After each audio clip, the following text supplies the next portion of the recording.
Tenemos el gusto de poder saludar a Yanina Alojo, licenciada en Comercio Internacional y máster en Finanzas. Licenciada, el gusto de saludarla aquí a Abel Yamuz desde Continental Tucumán. ¿Cómo le va? ¿Qué tal, Abel? Buenos días, un gusto. Saludos para todos allá en Tucumán. Muchísimas gracias, licenciada, por darnos estos minutos en la mañana. Estábamos analizando porque, a ver, dentro de las declaraciones que da el presidente normalmente, se habla mucho de el ajuste que ha hecho en este primer trimestre de 2024 y de que ese ajuste es el mayor o el más importante de la historia económica del país. ¿Hay alguna posibilidad de dar con datos? ¿Esto es así? ¿Cuál es la mirada que tiene sobre este tema? Bueno, sí, es correcto. Es uno de los mayores ajustes que se han hecho en la historia económica argentina. A ver, si tenemos en cuenta las mejoras en lo que tiene que ver con el resultado financiero, que es del 1% del PBI o superior, encontramos en 6 décadas y media solamente 8 casos, ¿sí? Ajá. Y el primer semestre del 2024 está primero. El segundo sería el año 1985 cuando se aplicó el Plan Austral. No sé si ustedes lo recordarán, sí. Ahí hubo una mejora en el resultado fiscal de 4,6 puntos de PBI, pero este año en el resultado fiscal tenemos una mejora todavía mayor. Y después de ahí, bueno, tenemos otros años que podríamos nombrar, 2002, 1977, etcétera. Ahora lo que tenemos que ver es en detalle, porque yo les digo a ustedes, mejoraron los resultados, pero esto es porque hubo una mejora en los ingresos o porque reducimos los gastos. Claro, el desglose. Exacto, llevémoslo a lo que se diría una casa, ¿sí? Si nosotros estamos queriendo ver la administración de una casa y nos encontramos con que estamos teniendo, no llegamos bien a fin de mes, ¿sí? Pongámonos así, llegamos bien a fin de mes, cubrimos todos los gastos, pagamos todo. ¿Pero por qué? ¿Porque ganamos más dinero o porque bajamos el consumo o bajamos los gastos? En el caso particular de este año, lo que se ve es que hay una fuerte reducción en los gastos, ¿sí? ¿Qué está pasando? Hay una recesión en la economía que la vemos todos y que el presidente la reconoce. ¿Eso qué provoca? Que los ingresos asociados a impuestos vinculados con el consumo, que en general son de donde se obtiene la mayor recaudación fiscal, estén mostrando signos de caída. Hay caída en esa recaudación fiscal. Lo que está mostrando y sosteniendo la recaudación fiscal, que son los derechos de exportación y el impuesto país. Entonces vemos que hay una fuerte reducción en los gastos. Es como si nosotros dijéramos, viene un año complicado, dejemos de lado todos los gastos superfluos y enfoquemos no solo en los gastos esenciales en nuestra casa. Y entonces llega fin de mes y decimos, bueno, estamos tranquilos porque aunque nuestro sueldo no se modificó, seguimos pudiendo cubrir todos nuestros gastos. ¿Por qué? Porque achicamos todos los gastos. ¿Qué gastos fueron los que uno ve en detalle que se están achicando? Bueno, tenemos gastos en transferencias, ahí tenemos jubilaciones, subsidios por tarifas, transferencias a las provincias, y en menor medida está lo que tiene que ver con gastos de capital y gastos en personal, ¿sí? Esto es importante porque lo que vemos es, bueno, el ajuste fue en las transferencias. Sí. Y en las transferencias a provincia hubo una fuerte caída también en lo que es inversión pública, todo lo que tiene subsidios económicos. Lo que sí podríamos mencionar, que eso es importante, es que en los últimos meses hay algunos de estos ajustes que se estaban haciendo que comenzaron a desacelerar la velocidad del ajuste, ¿sí? O sea, ya no estamos recortando tanto en gastos. Por ejemplo, es en el caso de las jubilaciones. Ahora, dentro de lo que uno puede desandar hacia adelante de ese ajuste, ¿qué tan sostenible es en el tiempo?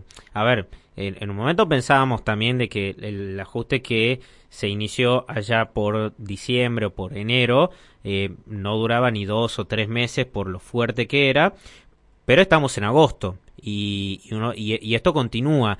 Y uno piensa, ¿hasta cuándo se puede sostener quizás eso? O si es que está empezando, como lo marca usted, licenciada, en aquellos lugares donde se estaba ajustando, quizás a soltar un poco la cuerda que estaba más ceñida en algún momento a principios de este año. Bueno, acá tenemos que tener en cuenta dos cosas. Se viene una reducción en los ingresos significativa a partir de septiembre. ¿Por qué? Porque el gobierno se comprometió a bajar 10 puntos del impuesto país En lo que respecta a las operaciones de importación, no sabemos si la reducción va a alcanzar a las operaciones cotidianas que los ciudadanos de a pie nos vemos afectados, como por ejemplo, si queremos comprar un pasaje de avión, ¿sí? O una estadía en un hotel. Eso no tenemos todavía información si ahí vamos a ver una reducción, pero sí que lo que tiene que ver con las importaciones y que afecta al sector productivo, que es el que mueve realmente una gran cantidad de dólares al año, ahí vamos a ver una merma en la recaudación. Entonces vamos a ver que bajan los ingresos, ¿sí? ¿Qué se está apostando en que en el tercer trimestre empiece a subir qué? Los ingresos de la recaudación por consumo.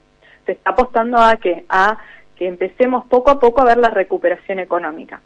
Si los ingresos empiezan a subir porque la actividad económica empieza a reflotar, entonces se puede ir soltando la mano de algunos ajustes que se hicieron. Claro. Obviamente que el compromiso de déficit cero el gobierno lo va a mantener, ¿sí?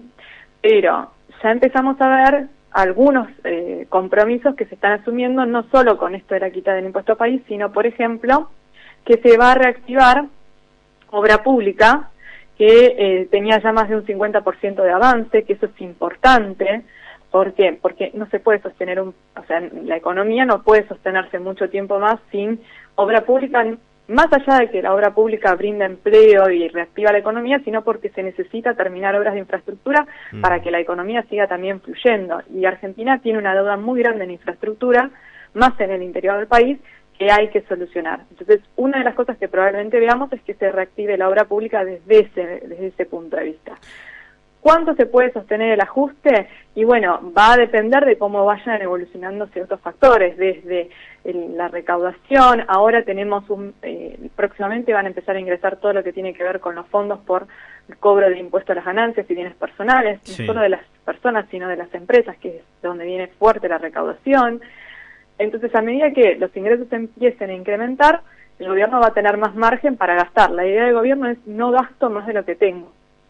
Licenciada, la última, dentro de lo que son estos factores, hay uno muy particular que se va a dar el año que viene, que es el electoral, que nos guste o no, digamos, la cercanía de una elección siempre marca también las políticas públicas o la política económica que toma un gobierno, porque obviamente siempre va a buscar quizás más lo electoral cercano a una elección que lo que quizás le vaya a traer más complicaciones en cuanto a la cantidad de votos. Estamos de acuerdo que el ajuste había que hacerlo, de ahí en más cómo se llevó adelante o la forma, bueno, eso es un poco lo que se está discutiendo al día de hoy, pero estos recortes en gastos, ¿cómo es la relación históricamente de estas medidas de recorte con los panoramas electorales?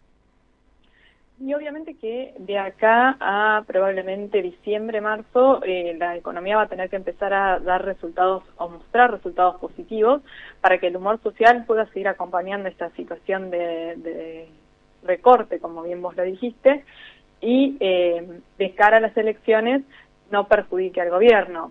Uno de los resultados positivos que probablemente el gobierno vaya a intentar mostrar de acá a fin de año es el de la inflación, no solo de la reducción, sino, a ver, si se confirma el dato que se estima, que es que la inflación que va a dar a conocer el INDEC para el mes de junio, el día de mañana, esté por debajo del 4%, hacía muchos años que no teníamos una inflación mensual tan baja. Sí. Entonces, ese tipo de resultados positivos ayudan al humor social porque empiezan a generar, obviamente, la expectativa de la recuperación y de la mejora.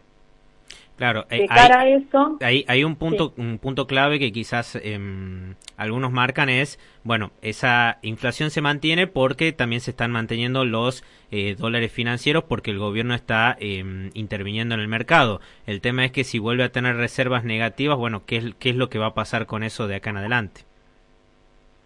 Bueno, a ver, las reservas son negativas, las reservas netas internacionales son negativas, ¿sí?, por 5.000 millones de dólares aproximadamente. Eso está así y hoy la pregunta es el compromiso de cumplir con las obligaciones de pago de deuda externa que el ministro Caputo garantizó que están, sí, los dólares para cumplir con eso, más allá de que las reservas netas internacionales estén en valores negativos. A ver, lo que se está implementando por medio de esta política del Banco Central interviniendo en los mercados financieros es una esterilización de los pesos para lograr la famosa emisión cero. Claro. teniendo en cuenta y basándose en la teoría de que la inflación es un resultado de la política monetaria y de la emisión, si uno apunta a bajar la emisión y a esterilizar pesos, no tendría que tener problema, ¿sí?, con soltar después el tipo de cambio, porque no va a haber pesos para que se trasladen al mercado cambiario. ¿Sí? Bien.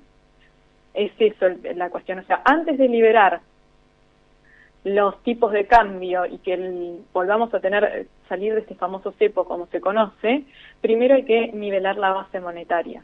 Una vez que se nivela esa base monetaria, se hace este famoso emisión cero y se esteriliza los pesos excedentes en la economía, uno puede liberar el tipo de cambio. ¿Por qué?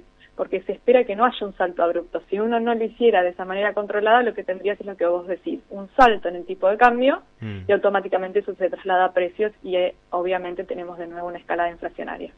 Bien, licenciada, le agradecemos mucho por esta charla y esta información para Continental Tucumán. Muy amable.